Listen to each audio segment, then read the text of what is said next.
For years, the H-1B lottery was known for one thing: huge demand. Hundreds of thousands of registrations, limited visas, very low odds for many applicants.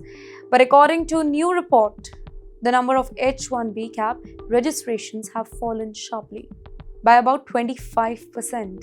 And you know why? There are several factors here. Let's talk about that.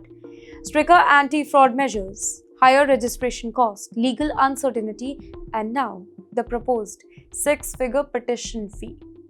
Ladies and gentlemen, put these together and the economics that begins to look very, very different.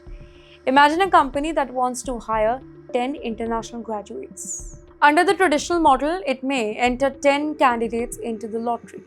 But if every selected candidate would eventually create a six-figure government fee, the company may think twice. Maybe it enters fewer people. Maybe it chooses only highly specialized candidate.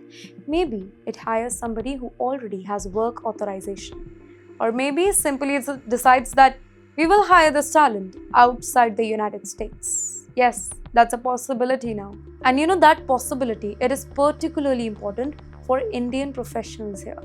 Because India has a huge technology workforce. Here, ladies and gentlemen, companies do not necessarily have to move every single employee to America. They can build teams in Bengaluru.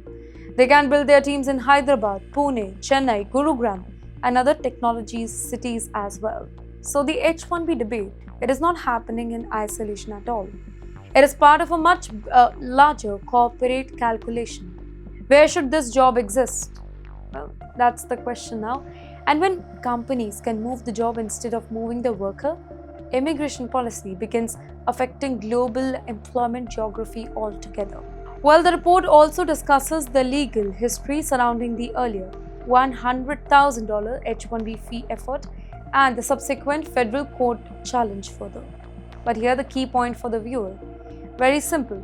The $103,265 proposal described in the report, it is not currently in effect.